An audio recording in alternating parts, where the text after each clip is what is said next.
Hello, my name is Joshua, and you're watching Let's Roll It, tabletop gaming information and news. Today we're going to talk about a few different things. First off, I want to talk about Warmachine and Hordes. They just finished their latest season of League play, which was War-Torn Alliance's Dark Secrets. And I just want to talk a little bit about what I learned.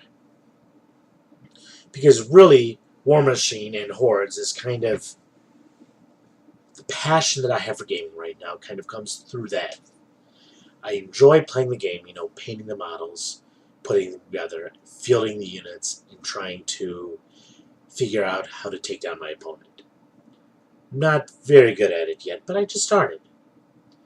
And I thought I would try this league out since I had learned the basics and understood how to play the game.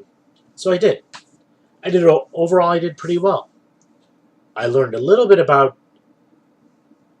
units. That seemed to be the big focus I had these last few months.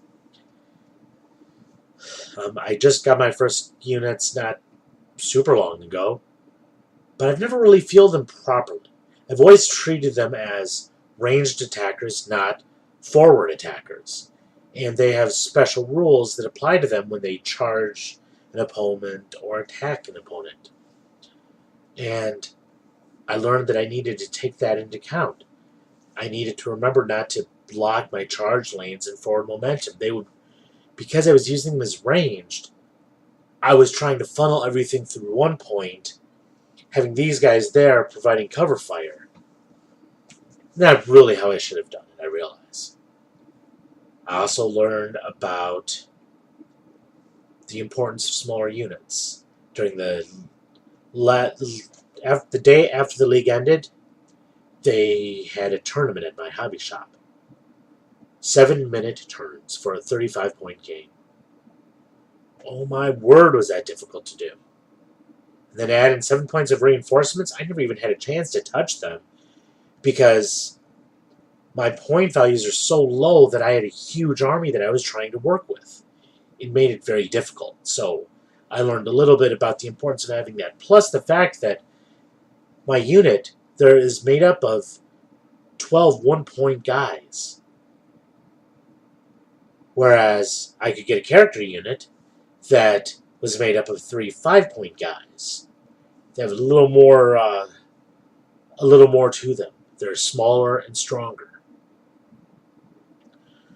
So I think I learned some valuable lessons, and I'm going to continue playing. I'm going to be learning a little bit more about Hordes with the Circle of Orboros now that the season's over.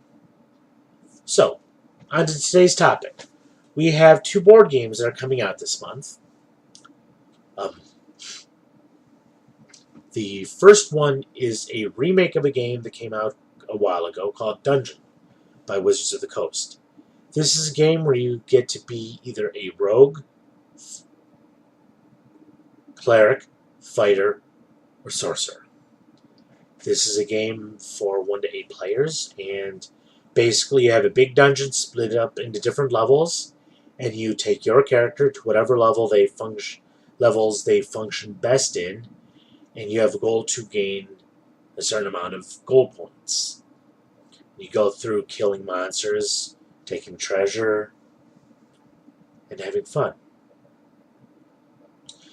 This is a good way to get introduced into Dungeons & Dragons because, well, you kind of get the flavor of what you'd be doing, going around a dungeon, getting treasure, looting monsters, attacking. Just all these different components, and then you get introduced to some of the monsters that you'll meet if you were to get into the role-playing game. So you have this game that just came out. It's basic, I'll say that. It's a very basic type of a game. I've played World of Warcraft and Talisman, which there's a little more involved with there. There's a little bit of leveling up that happens, and those games go a little deeper. Whereas this is just a basic, you're in a dungeon trying to get the most treasure. It's a fun way to get introduced into Dungeons & Dragons nonetheless. At least that's what it looks like. Now we have an expansion for the game Ticket to Ride. This game by Days of Wonder, same makers of Small World, provides new equipment for the game, basically. You're replacing the trains and stations with Halloween-themed items. Orange train stations and pumpkin-filled trains will connect your routes from city to city across any of the maps you want to play. It's kind of a fun way to kind of spice up this game, utilizing some of the holiday-themed elements, kind of getting you in the mood for Halloween, which is coming up not too long from now. This game is another entry-level type of game where you're playing against a partner who you're trying to pretty much complete routes between different cities. And in this game, you're just, instead of using the regular trains, you're using the Halloween-themed ones. And so you have a couple things going on with the games. I like the idea of these types of entry-level games because they help bring a little bit of fun into this gaming world. They help people get acclimated to what board games are like.